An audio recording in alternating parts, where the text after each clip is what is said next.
again. Last time I talked about my symptoms, my MS symptoms, and I thought that would be great to be able to make another video about my special, precious little symptoms, because just making one video wouldn't be enough, because the symptoms, there is so much more about MS symptoms, and so I thought I could make another video in case you wanna know more about my symptoms.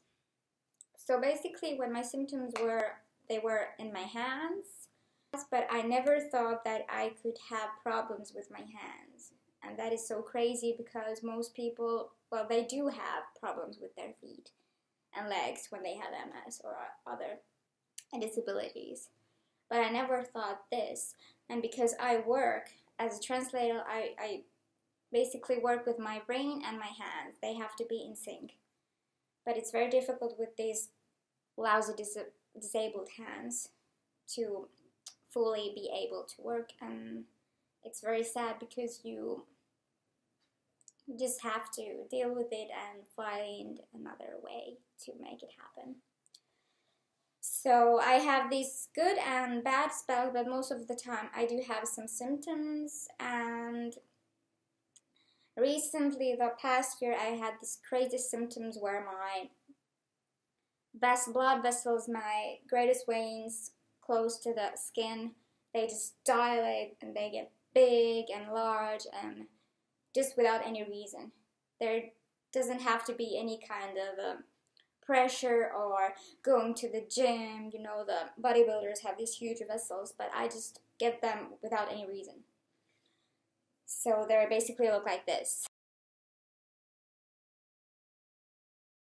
Usually my hands are cold, and the vessels, the small vessels, they are constricted and they are not even to be seen, and suddenly, boom, you get these huge vessels. So what's the deal with them? Called vasodilation, is due to the damage in my autonomic nervous system. Because I get cold, most of the time I have cold hands and cold feet, and I'm cold all the time, even when it's warm outside or warm inside. I feel like my interior, when I get these cold and chilly and stiff fingers and hands, especially when I'm working on my laptop, I luckily have some aids to that. Recently I got these nice bags that I use as like gloves, huge gloves. I put them in the microwave, I heat them up, and there are some kind of grains inside that heat up and they keep my hands warm. And when my hands turn warm again from a very cold state, I then get the huge big veins, because it's the opposite reaction, basically, the contrary. And sometimes I used to have very bad spells when I had to use these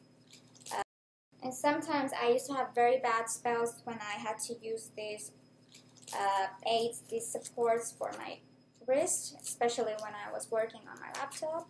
I used these for both hands, and actually it's been maybe a year. I haven't used this for a year. But these are pretty cool. You just get the support. But basically, if you use them too long, you start to use your hands less, which is not good, because your muscles can't really do the work for you, because you have too much support and you rely on these supports way too much. And sometimes it's good to use if you need supports way too much, and sometimes it's good to use if you need to do something very heavy and you cannot. But actually now that I'm wearing these, they're pretty good.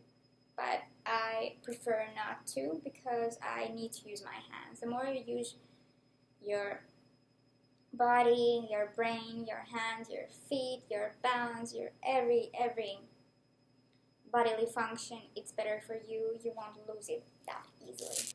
On the contrary, I also got these cute little supports, these wraps for my knees, because I used to have problems with my knees and my joints, and I just felt like I was falling down.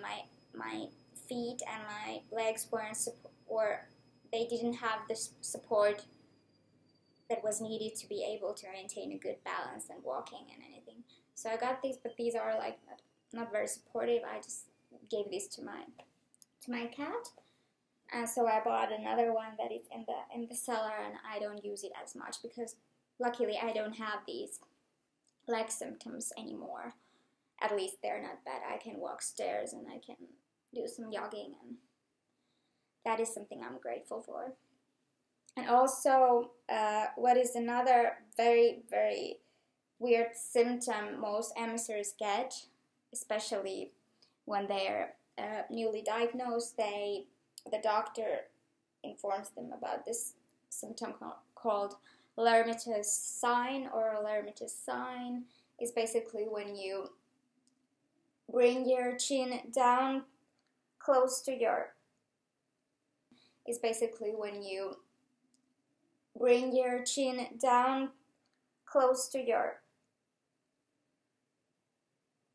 chest like this, and basically you have the curve here, the spine is curved, and basically you start to feel this tightness. At least it's kind of personal the way anyone should feel it, but I feel it as a tightness around my chest, like there is a big thread getting tighter and tighter around my chest, and I feel like electric shocks coming to my upper extremity, and that's why I don't like to do this so much. But surprising is that it doesn't occur every time I do this. Sometimes when I just am lazy and I'm sitting like this on the couch, I do get it, and it's very annoying, and that's why it luckily reminds me to get up and find a better posture that is of course better for my body. Most of the time I try to act very normal. I don't want to show anything, not because I'm ashamed of.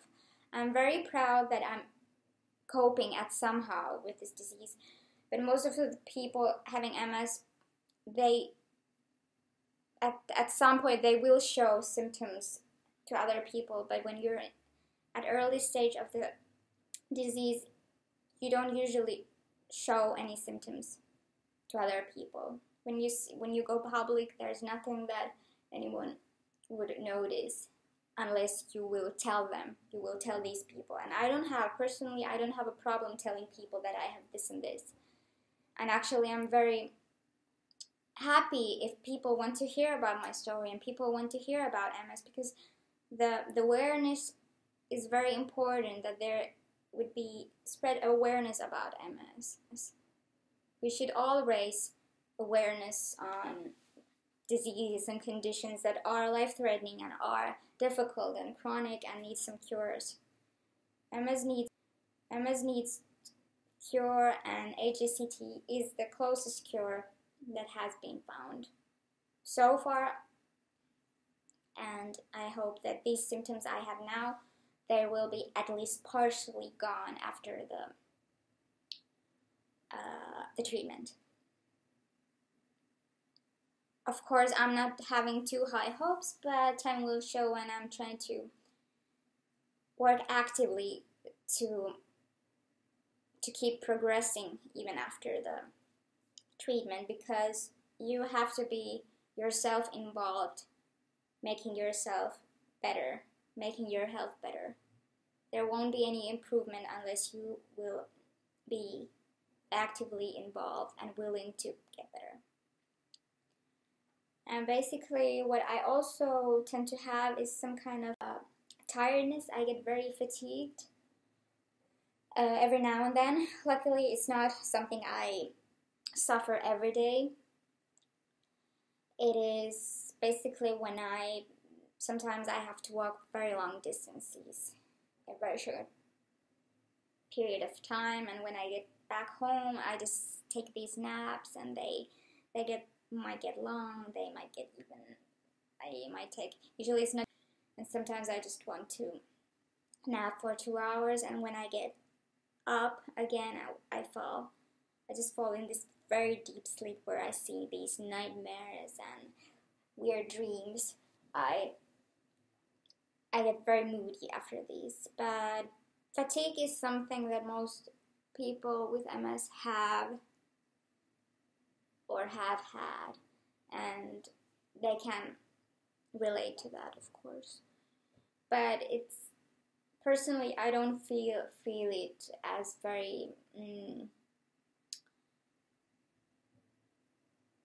that disabling that some people say. It's my personal opinion, and I feel it differently to others, of course.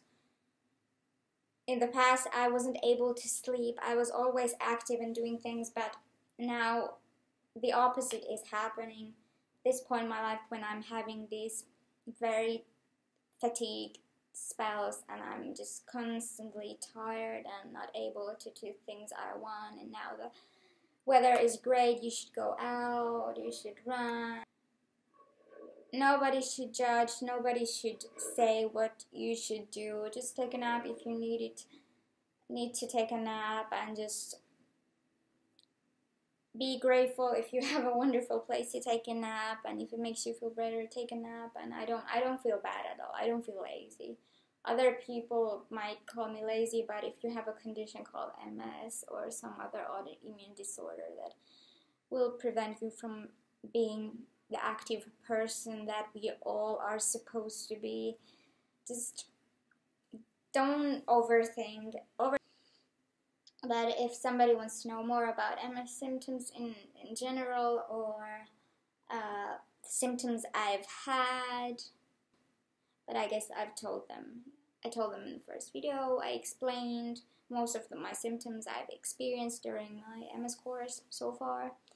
So I hope you like this video.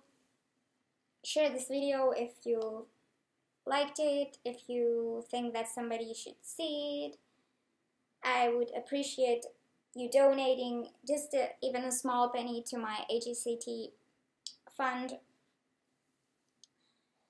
raising page, and I hope you see my next video that is coming very soon. So thank you for watching, and hope to see you soon. Bye!